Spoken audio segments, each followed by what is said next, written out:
वाले नहीं, अपने आप में संतुष्ट रहने वाले, ऐसे संतोषी पति को प्राप्त करके सुशीला अपने को धन्य मानती है कि हमारा बड़ी सौभाग्य जो ऐसे पति मिले हैं जिन्हें सपने में भी कोई संसार की विषय की इच्छा नहीं होती है, जिनको सपने में भी कभी क्रोध नहीं होता, लोभ नहीं होता, मोह नहीं होता, ईर्ष्या द्वेष नहीं होता, सब दुर्गुणों से जो परे हैं, ऐसे पति की प्राप्ति से मैं धन्य हूं। लेकिन एक कष्ट जरूर बेचारी को होता कि घर में कुछ खाने को नहीं है, मैं अपने पति को बढ़िया से खिला नहीं पाती हूं बनाकर, मेरी ऐसी गरीबी है कि इस गरीबी की दशा में इनका शरीर खिन्न हो रहा है और अपना शरीर भी अब लगता है काम के लायक नहीं रह जाएगा। सोच रही है सुशीला कि कोनो उपाय इसका दिखाई नहीं पड़ रहा है। अंत में एक उपाय सूझा उसको।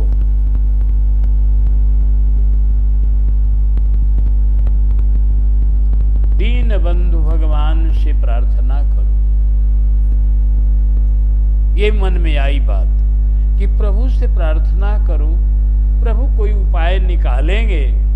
वो दीन बंधु हैं, दीन दयालु हैं, वो गरीब निवाज हैं, अशरण शरण हैं, तो उस अशरण शरण के शरण में चलूं। यह सोचकर सुशीला एक दिन हाथ जोड़कर भगवान से बोली कि हे प्रभु, आप दीन बंधु हो और हम दीन हैं, बड़ी गरीब हैं। हमारे पति देव का शरीर खिन्न हो रहा है दिन पर दिन। ऐसा कुछ पदार्थ नहीं है जो मैं बढ़िया से इनको बनाकर खिलाऊं। इस गरीबी में प्रभु सहायता कीजिए, जिसे मैं अपने और कुछ मैं नहीं चाहती, इतना ही मात्र चाहती हूँ कि मैं बढ़िया से ठाकुर जी को भोग लगा सकूं, अपने पति का पालन कर सकूं, अपना भी पालन कर सकूं, कि मैं सेवा करने लायक रहूं। हे दीन बंधु दया करिए, हे दीन दयालु दया करिए, हे अशरण शरण शरण में लीजिए दया करिए।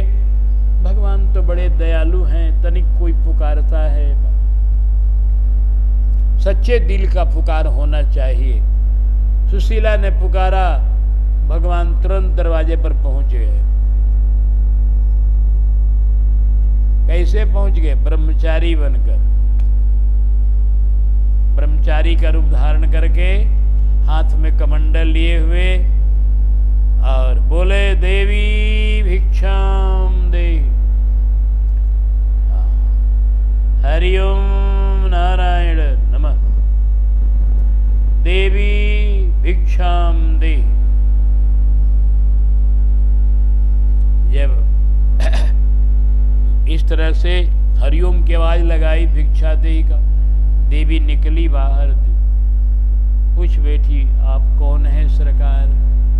बोले मैं एक भिक्षार्थी विद्यार्थी, एक भिक्षार्थी ब्रह्मचारी हूं, भिक्षा लेने के लिए आया हूं देवी आपके यहाँ, मैं एक ब्रह्मचारी हूं। देवी ने कहा, सरकार कुछ मेरी लाचारी ऐसी है कि भिक्षा मैं नहीं दे सकती। क्या लाचारी है बताओ? ऐसी कौन सी लाचारी तुमको पड़ गई है जो भिक्षा नहीं दे सकती हो? कहा, सरकार हमारे यहाँ सूतक लगा है, जिसको हमारी भाषा, यहाँ की भाषा में छुतिका कहा जाता है। सूतक लगा।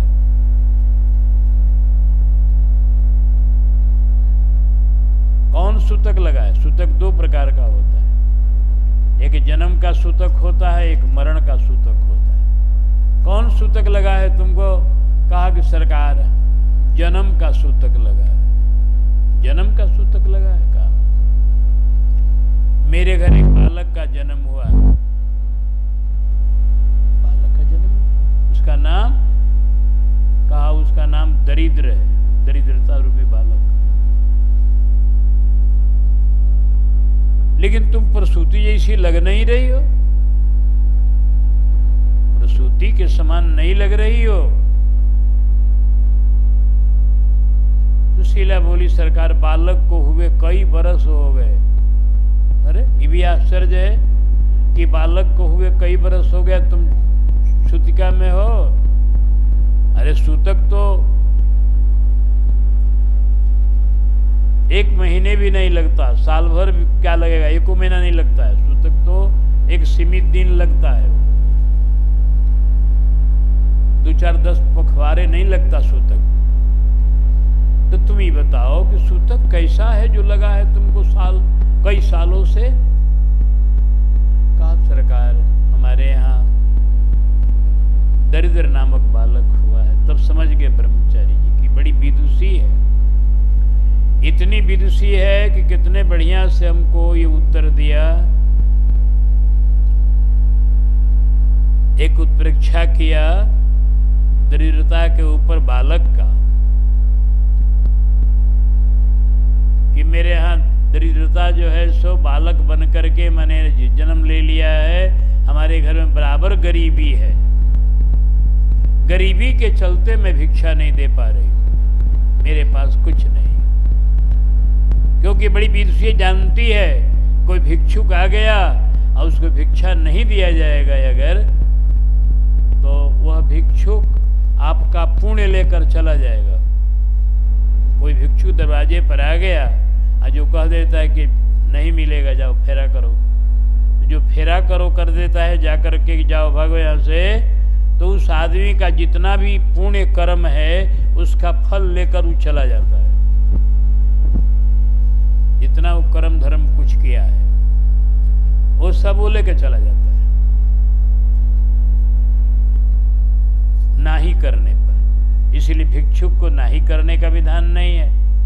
रही मन वे नर मर चुके जे कहूँ मांगन जाए, और 3 से पहले वे मरे, वो जो नाही कर देते वो मर गए। इसलिए भिक्षा जो मांग दिया तो कुछ न कुछ दे दो। तुम्हारे पास नहीं ज्यादा है, 1 मुट्ठी दाना दे दो, 1 मुट्ठी दे दो, लेकिन तो नाही मत करो।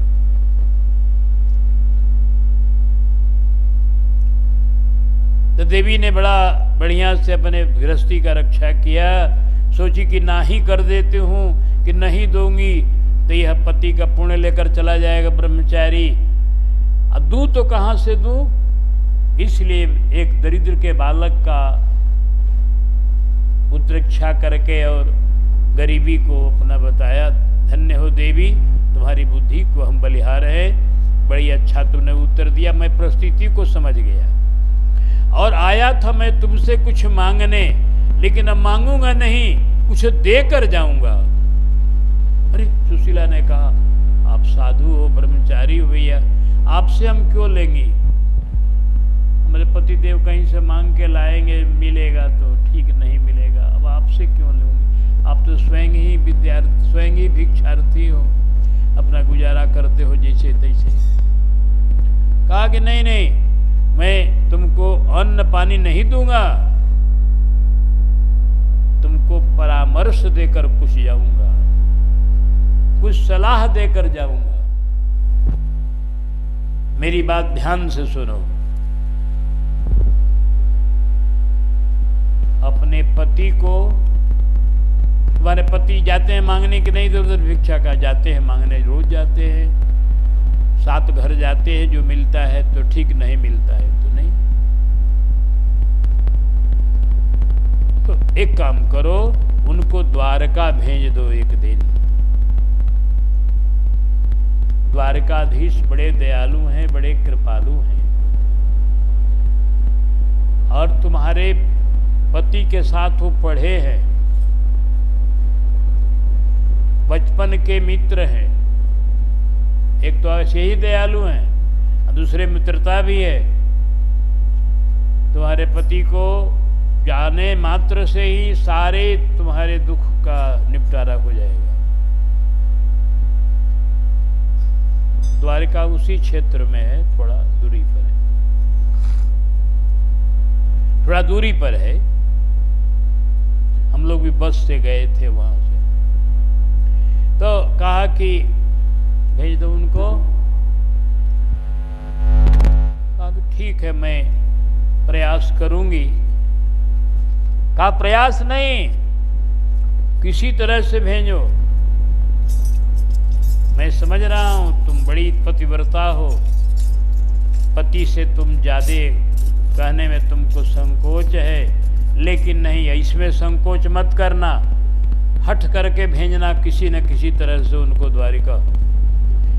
और तुम्हारी बुद्धि तो बड़ी तेज है, ये है, और मैं भी तुम्हारे अंदर प्रेरणा करता रहूँगा, और तुम उनको प्रेरित करना, वो द्वारिका जाएंगे, सारा दुख दूर हो जाएगा। मेरी बात को बिल्कुल अपने मन में धर लो। भगवान बड़ी दृढ़ करा के गए। देवी ने कहा ठीक है, आप ब्रह्मचारी हैं और आपकी आज्ञा हो रही है, तो आपकी आज्ञा के अनुसार मैं पति को पूरा प्रयास करूंगी अपने जी जान से कि वो द्वारिका की यात्रा करें। ठीक, इतना कहकर ब्रह्मचारी रूप भगवान तंत्र ध्यान हो गए। सुशीला पतिदेव का पूजन जब विश्राम हो गया, थोड़ा सा अपना भजन के आसन पर विराजमान हुए, थोड़ा दिन भर भजन करते हैं, तो उनके पास गई, वो जाकर बैठ गई।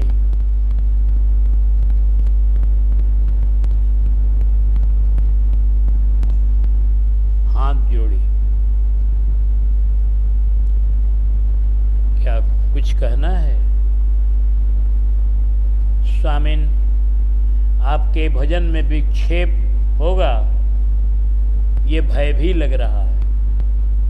कुछ कहने तो जरूर आई हूं, लेकिन पहले हमको क्षमा करें कि आपके भजन का विक्षेप होगा। कहा नहीं नहीं, तुम अगर इस घर की गृहिणी हो तो तुम कहाँ कुछ कहोगी, हमसे ही न कहना होगा, तुमको जो भी कुछ कहना होगा उसमें कोई बात नहीं। मैं जानता हूं कि तुम कभी अनर्गल बात करने वाली नहीं हो, तुम कोई तरह का ऐसी बात नहीं कहोगी जिससे कि हमारे किसी भजन भाव की वृत्ति में कोई अंतराय पड़े, मैं जानता हूं। इसलिए तुम निशंक बोलो, क्या कहने आई हो बताओ।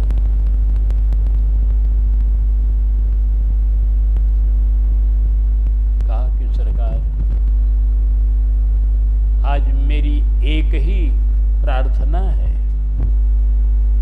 कि आप द्वारिका भिक्षा मांगने आप जाते हैं ना, तो आप एक बार द्वारिका चले जाइए।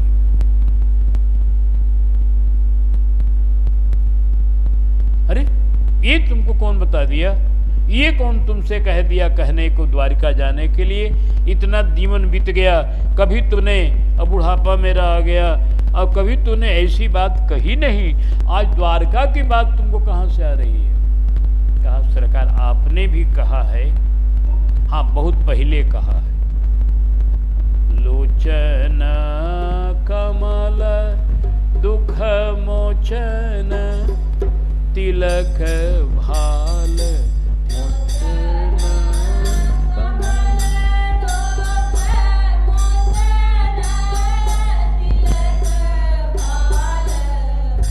स्वर्ण निकुंडल मुकुट धर माथ है।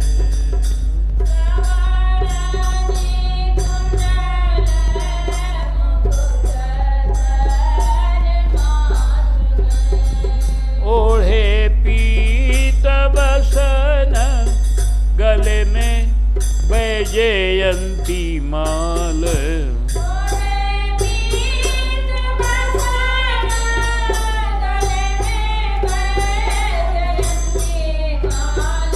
शंख चक्र गदा और पद्म लिए हाथ हैं।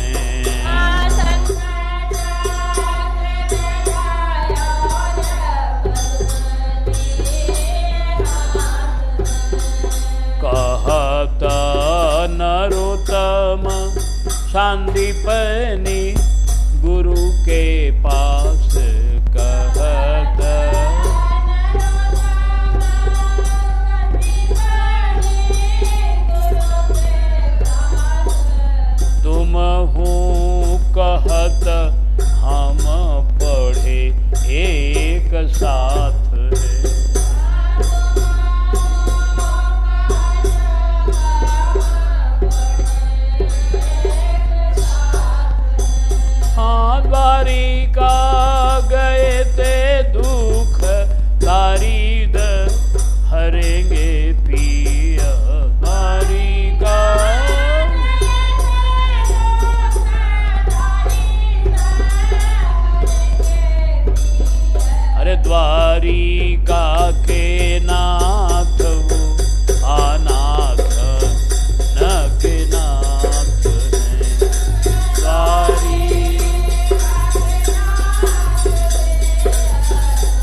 द्वारिका के नाथ वो अनाथन के नाथ, द्वारिका के नाथ। आपने भी कहा है आपके मित्र हैं वो। देवी बात बहुत पुरानी हो गई, बचपन की बात हो गई। हमारी गरीबी भी बहुत पुरानी हो गई, और इतने दिन गरीबी का हमने सामना किया, और चौथापन अब आ गया गरीबी का सामना करते करते। तब थोड़े दिन की और बात है, जीवन का अब करीब 100 वर्ष पूरा हो रहा है। अब इस जीवन के अंतिम घड़ी में अब कहाँ कहीं जाना है द्वारिका और किसी के यहाँ।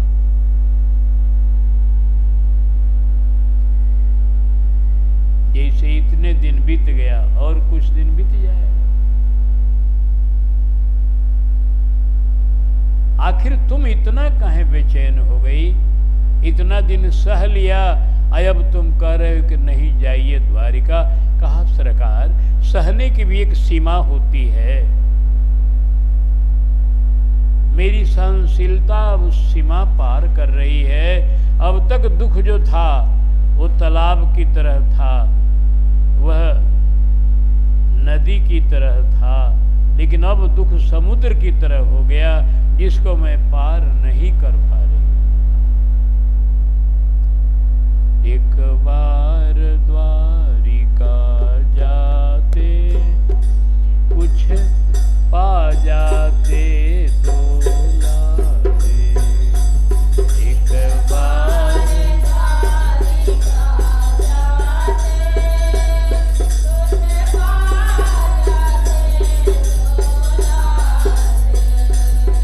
अति दुसह क्षुधा की बाधा, अब सागर बनी अगाधा।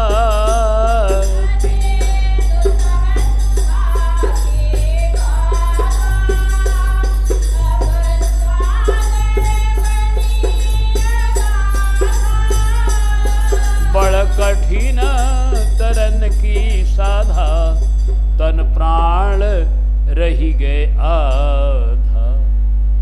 निसी बीतत है शिष्याते, को धीरज न बंधा।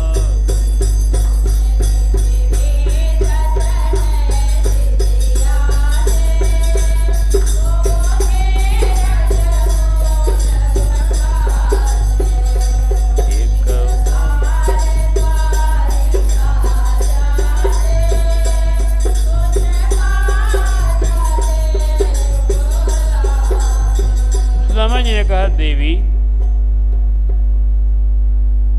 भगवान की भक्ति करने में बड़ी सावधानी बरतनी पड़ती है। भगवान से कुछ मांगना नहीं होता है, तब भक्ति एक नंबर की मानी जाती है।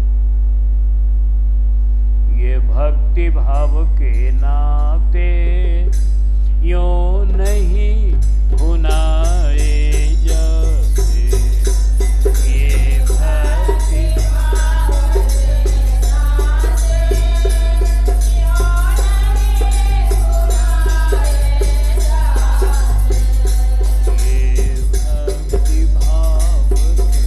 नाते, हाँ नहीं संपत्ति की कछु इच्छा, ब्राह्मण की जीविका भिक्षा नहीं।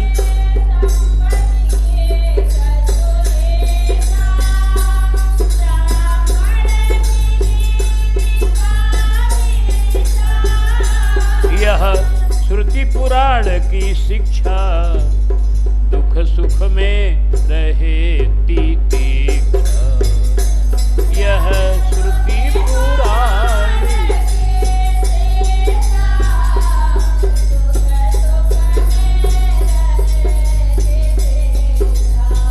अरे तिस काम हृदय है याते, कछु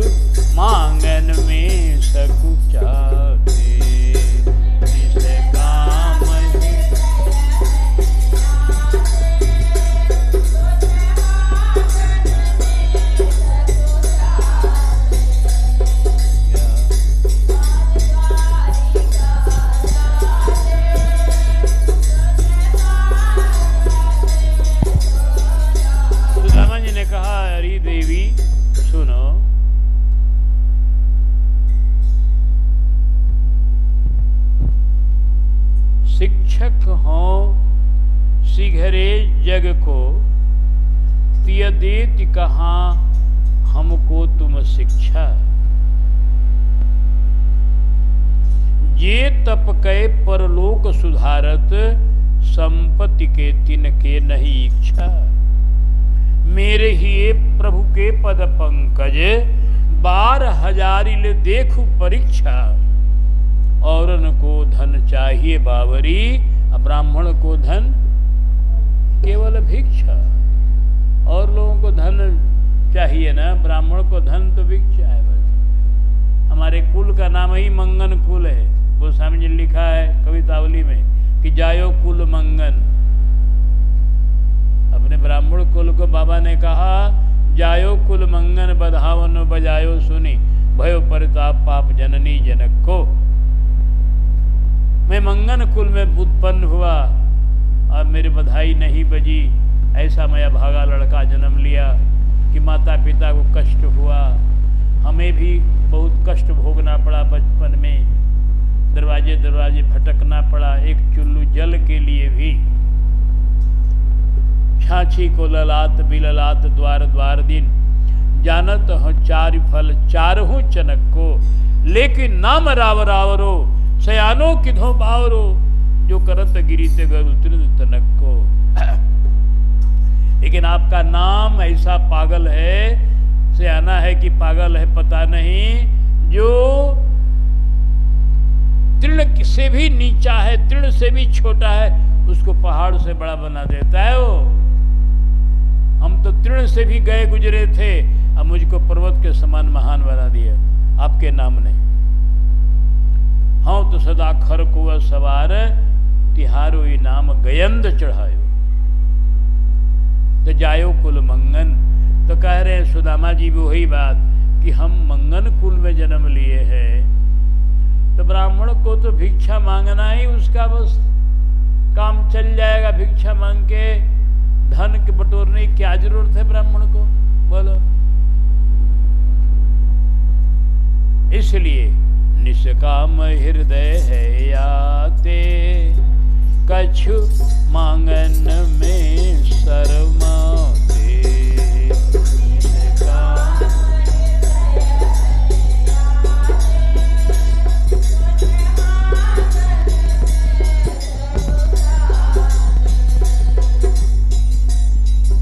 ये भक्ति भाव के नाते यो नहीं, यो जाय जिंदगी सारी, कही काज श्याम की यारी।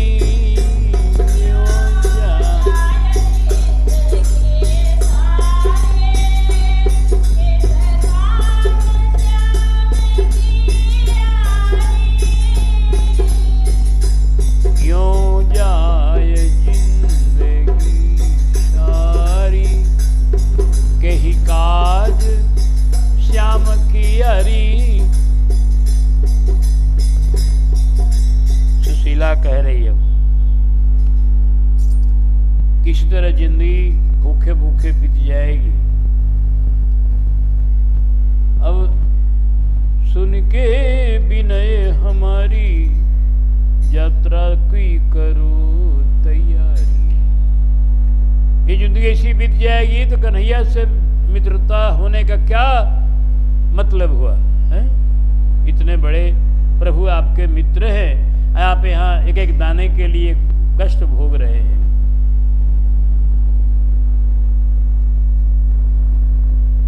अब बिनती मानी हमारी, यात्रा की करो तैयारी। अब प्रार्थना मानिए हमारी, यात्रा कीजिए द्वारिका की। वे करुणा सिंधु कहाते, देते देते नय घाते। वे करुणा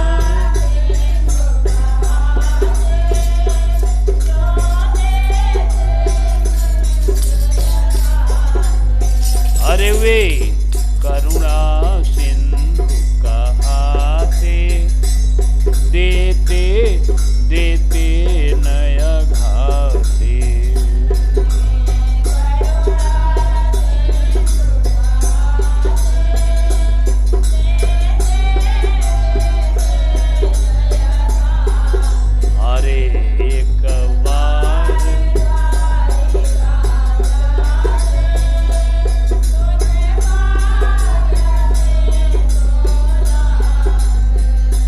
सुदामा जी फिर बोले कि प्रिय सुनो, जब इतना दिन बीत गया तब थोड़े दिन के लिए क्या कहीं जाना आना। जब बीत गए दिन इतने, जीवन के दिन अब कितने, जब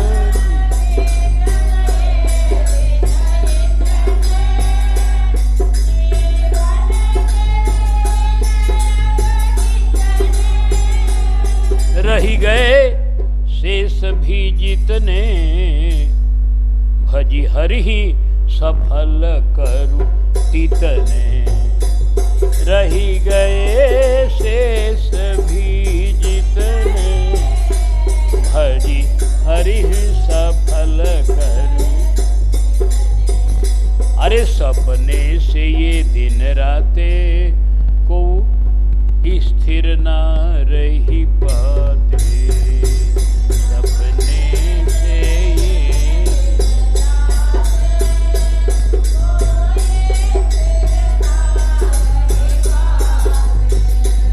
ये भक्ति भाव।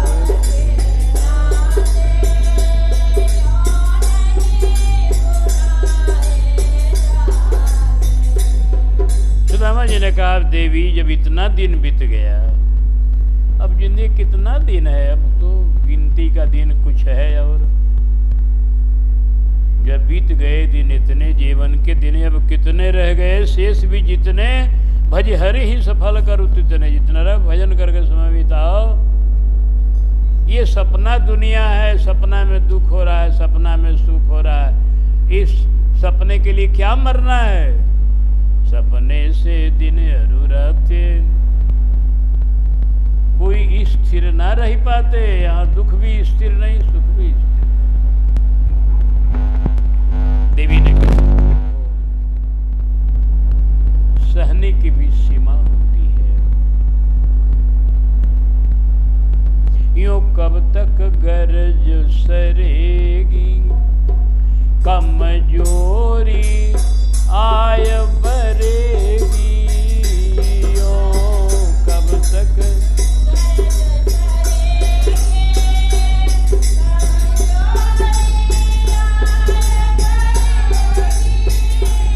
यूं कब तक गरज सरेगी,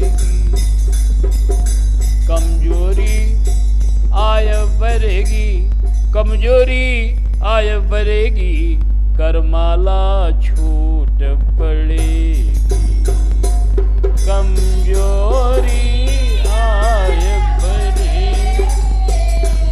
करमाला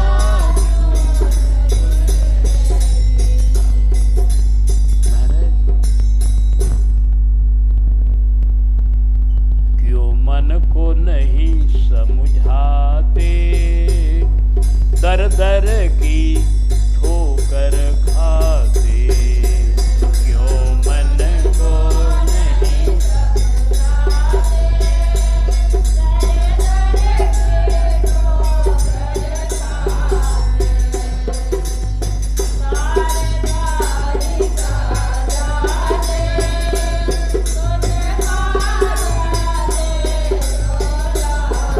सुशीला ने कहा, महाराज आखिर कब तक सहन करेंगी, हम कहाँ करें अब सहन। अब सहने की हद हो गई है। अब कमजोरी ज़्यादा आ जाएगी तो माला भी हाथ से फेरी नहीं जाएगी सरकार। हाँ, जरा मन को आप समझाइए कि जब तक हाथ गोड़ भी चल रहा है, कुछ ये कर ले कि जिसमें कि हाथ गोड़ चलते रहें अंतिम दम तक। कहा, देवी तू मन को समझाने को कह रही हो, अब मैं मन को समझा चुका हूँ। क्या समझा चुके हैं कि ये दुख सुख दोनों भाई हैं, उभय आगमा पाई। दुख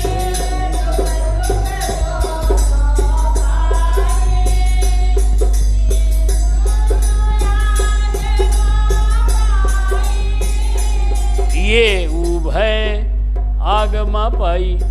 दिन गया रात अब आई वह भी न होए अस्थाई, और ये चक्कर लहें लगाते ज्ञानी न कभी घबराते, ये चक्कर रहे।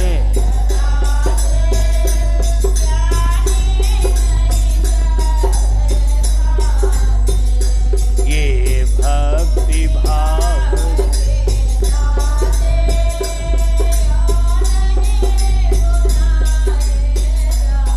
सुदामा जी ने कहा, देवी सुनो, मैं समझ चुका हूं दुख सुख दोनों भाई हैं।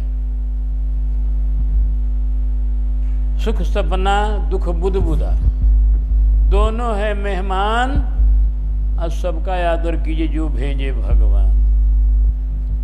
सुख भी सपना है, दुख भी सपना है, दोनों क्षणभंगुर है। तो जब जो आ जाए उसका सम्मान करो। आइए एक दूसरे के बाद आते रहते हैं, सुख के बाद दुख, दुख के बाद, ये उभय आगमा पाई है आने जाने वाले। जिसे रात के बाद दिन, दिन के बाद रात, ये चक्कर रहे लगाते, इसलिए ज्ञानी न कभी घबराते। ज्ञानी लोग घबराते नहीं है देवी। हाँ, कहा देवी का जी बताइए आप एक बात, आप भिक्षा मांगने जाते हैं कि नहीं? कहा जाता हूं, अपनी सीमा के अंदर 7 घर जाता हूं। कहा उन्हीं 7 घरों में एक घर द्वारिका को भी मान लीजिए तो क्या दिक्कत है आपको? उन्हीं 7 घरों में द्वारिका को भी एक घर मानकर चले जाइए एक बार द्वारिका में।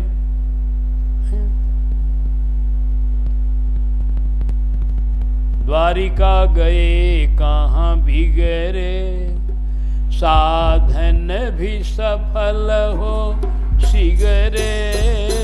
द्वारिका गए कहाँ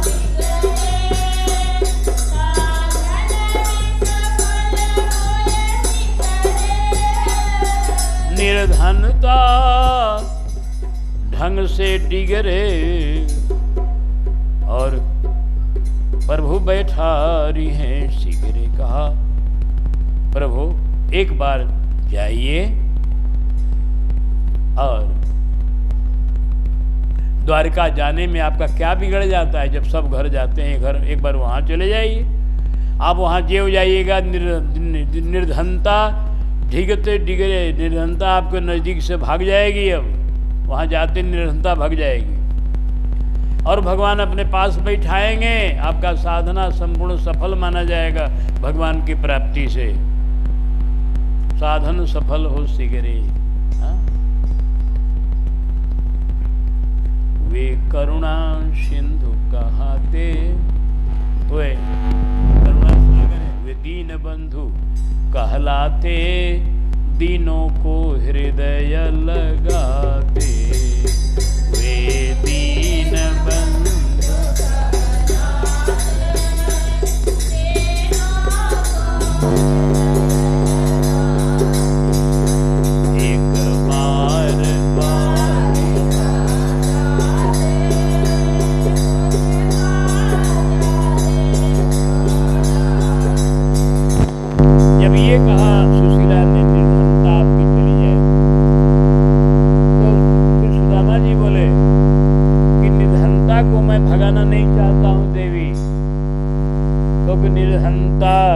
मिली विरासत, जो बड़े बड़े को त्रासत।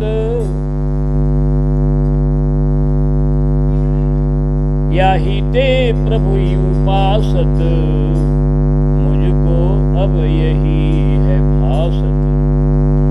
निरंता से ही मैं भजन कर रहा हूँ, अगर निरंता न होती धन संपत्ति में रुझाते, फिर हरि ही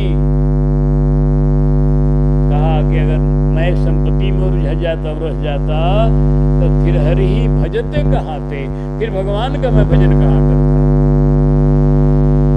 इस निर्धनता तो हमारी संपत्ति है, निर्धनता को क्यों मैं छोड़ूं? बोलो, निर्धनता आ जाते भाग जाएगी तो। अरे कहा सरकार आप ही गजब है, निर्धनता सहे कहाँ तक, जो भाई प्राण की गाहक। निर्धनता का भी कुछ सीमा होना चाहिए ना। अब मेरे प्राणों पर बीतने वाली, आपके प्राणों पर भी निर्धनता का ये हाल होता है।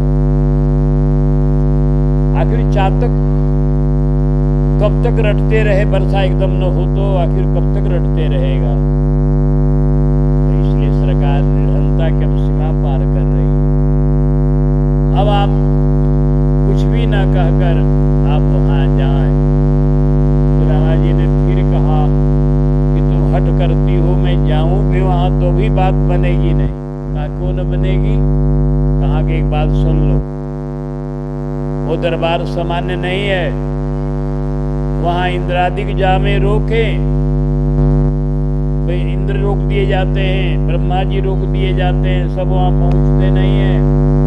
जहाँ रोके सब ही मुखिया, कहा बैठे किमी की दुखिया। हम दुखिया आदमी क्या वहां बैठेंगे, बड़े बड़े मुखिया लोग रोके जाते हैं। सुशीला बोली कि तब यही ना आपका, अभी क्या समझाऊं आपको, आप आज कैसे भूल से बोल रहे हैं। आपको ये पता नहीं है को दीन बंधु है, गरीब निवाज हैं, गरीब का पहले सुधी लेने वाले हैं। मुखिया लोग रोके जाएंगे लेकिन दुखिया नहीं रोका जाता। वहां दुखिया को आगे बढ़कर सम्मान करते हैं।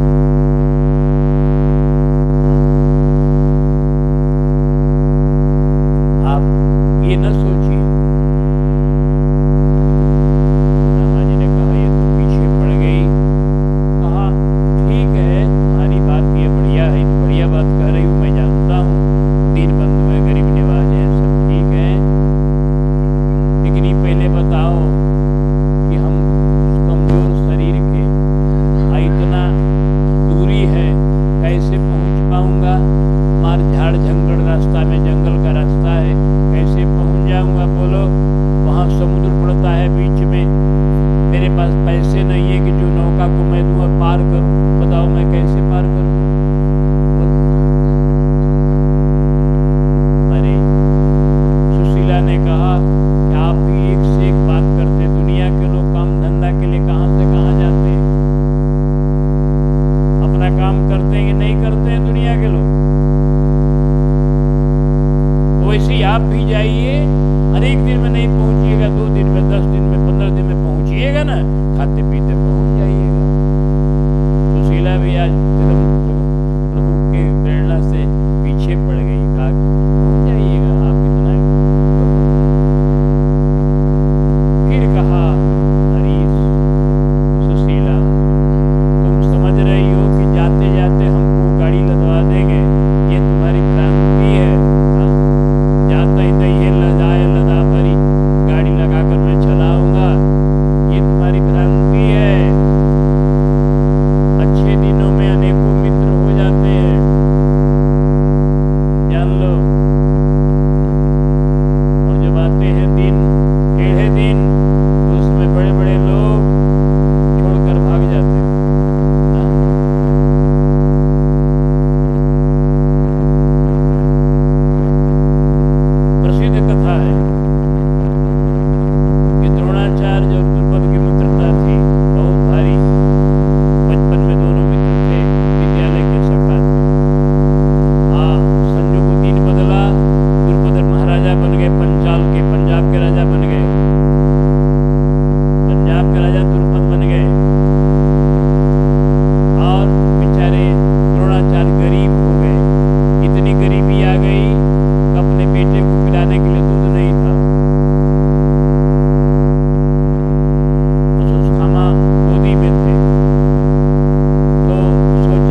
मांगो? कहा दक्षिणा यही है कि द्रुपद को बांध कर मेरे सामने लाओ, तुम लोग वीर हो पांचों पांडव सब।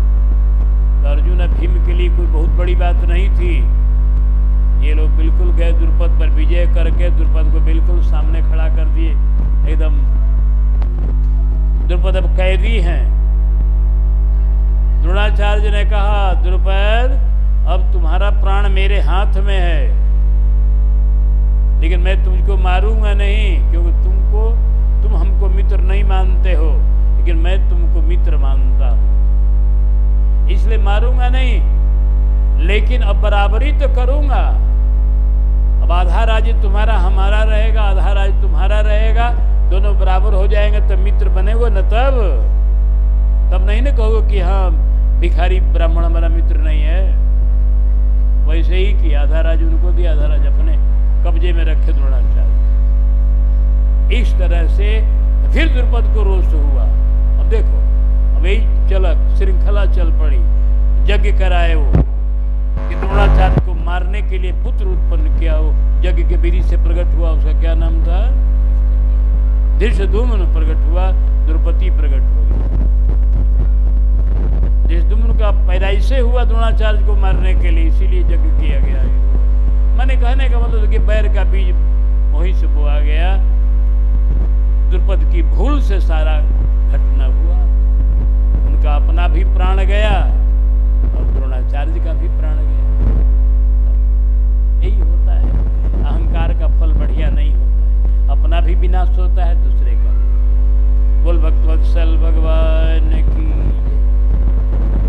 तो अभी पति पत्नी का संवाद बड़ा लंबा चौड़ा है, चटपट समाप्त होने वाला नहीं। सुशीला मानेगी नहीं, सुदामा जाने को तैयार नहीं हो रहे हैं सुदामा जी। तो हम लोग अभी ही विश्राम दे रहे हैं द्रुपद की कथा पर ही, और अभी पति पत्नी का संवाद चलने दीजिए। कल संध्या में देखिए क्या निर्णय करते हैं दोनों